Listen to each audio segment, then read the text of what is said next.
मौत बेसारी बावड़े तन अतरज किया कोने, तन माटी में मिलेगा जो आटे में लोने। एक भगत था, एक संत था, और वो संत पतला दुबला और ठीक सा था, और बाकी वो अपने जैसे किसी वस्तु को कोई चिंता हो जा तो उसके चेहरे की, उसकी फेस की आकृति कुछ अजीब सी रहती है। तो एक भक्त आता था उस संत के पास, बढ़िया फलों के दर्जन फल, सेब संतरे ले आया करता। तो वो देखा करता था कि महात्मा जी बहुत चिंतित से रहते हैं और बहुत ही ज़्यादा स्वस्थ नहीं है, सेहत अच्छी नहीं है। और दूसरे भक्त वहाँ दूध लाते थे तो वहाँ डेग सा बढ़ा रहा करता दूध का, फलों की टोकरी बड़ी रहती थी। वो संत जी औरों को दे देते थे प्रसाद रूप में, और फिर खीर ख्यार बना के खिला देते थे। दूध आता था, चाय पानी दूध पी लेते थे, अपना थोड़ा बहुत जैसा पिया करते थे, बाकी भक्तों को पिला देते थे। तो वो एक धनी व्यक्ति जाता था, उनका सेवक, काफ़ी संतरे ले जाता, सेब ले जाता, अच्छे फल चढ़ा के आता, कुछ दक्षिणा दिया था। तो साधु से प्रश्न करता था कि महाराज जी आप कुछ चिंतित से रहते हो, क्या आप खाते पीते नहीं, आप पतले दुबले भी बहुत हो गए हो। महाराज जी कहने लगे भाई मैं खा लेता हूं जैसा रुचि बनती है। तो दूसरे दिन फिर उसने पूछा, दूसरे तीसरे दिन कि महाराज जी क्या आपको कोई चिंता है, आप कुछ खाते पीते नहीं।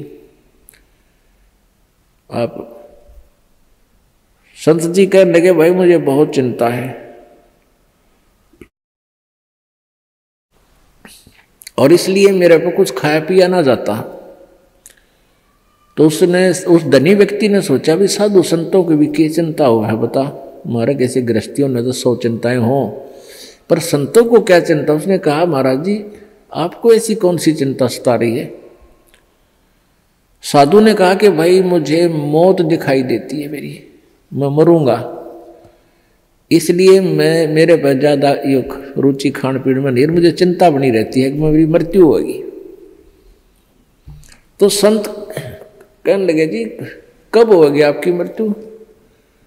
अब उस भक्त ने सोचा कि अभी निकट भविष्य में ही शरीर छोड़ते होंगे 2-4 दिन में। उस समय उस संत की 40-45 साल की आयु थी। उन्होंने बताया कि भाई अभी मेरी 40 वर्ष बाद मृत्यु होगी, 40 वर्ष के बाद, और आज मेरी 45 वर्ष की आयु हो चुकी है।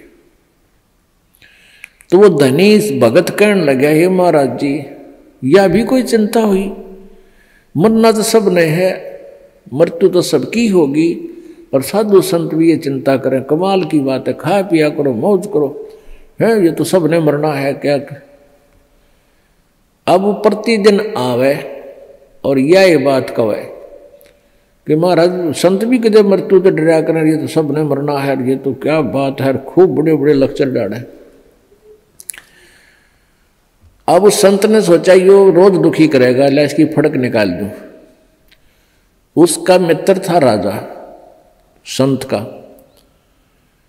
और संत ने उस राजा से, मित्र नहीं उसका सेवक था, राजा से कहा कि संत ने कि वो जो धनी व्यक्ति है एक सेठ, उसको फांसी की, सूली की सजा सुना दे, फांसी की, लेकिन तोड़ना नहीं है, उसके लिए कोई समय निर्धारित कर दे, महीने 20 दिन का, और उसके लिए कोठड़ी में बंद करके उसने सारा सामान रख उसके पास, दूध भी फल भी खूब ठाठ रखा, अच्छे बढ़िया घी दूध चूरमे खिला उसने।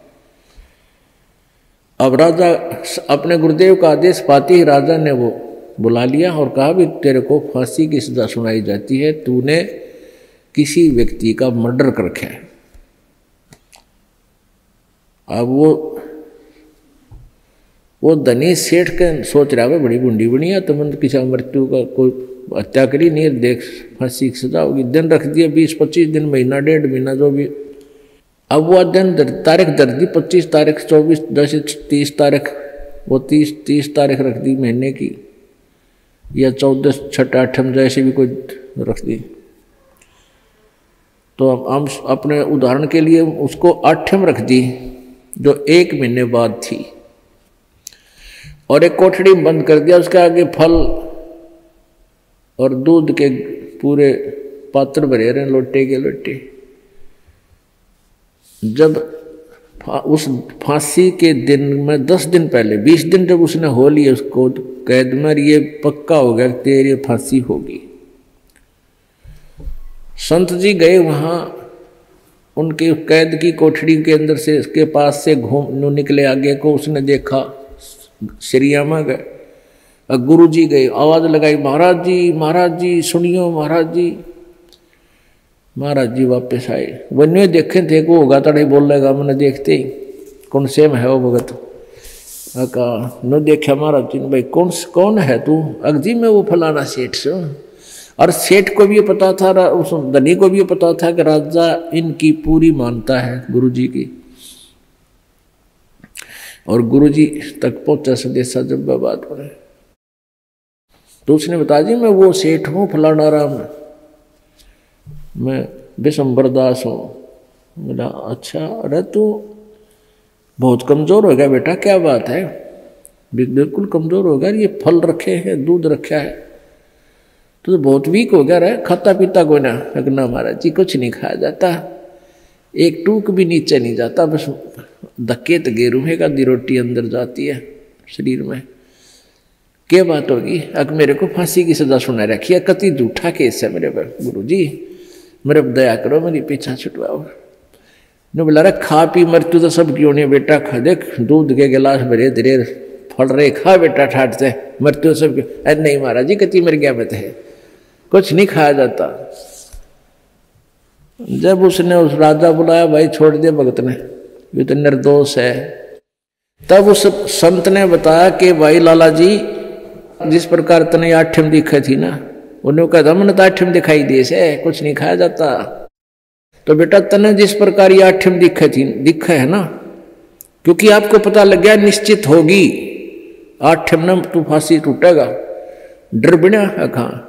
तो इसी प्रकार मुझे मेरी 40 वर्ष बाद हुआ 8 मन दिखाई दे आज, इसलिए मेरा इस संसार में रुचि रही नहीं। जिस प्रकार आपकी ना घर में रुचि, ना कहीं की रुचि, ना तू खास खाने में रुचि तेरी, एक ना कोई रुचि नहीं थी, बस मरता हुआ खाऊं था, 8 के गुण गाऊं था, उस 8 पर ध्यान लगाऊं था।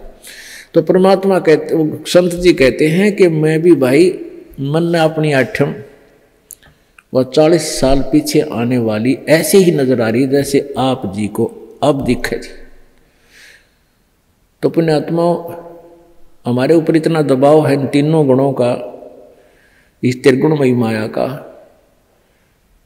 कि हम 10 मिनट बाद भी याद नहीं रख सकते इस मौत को, और यह रखनी चाहिए, रखनी पड़ेगी।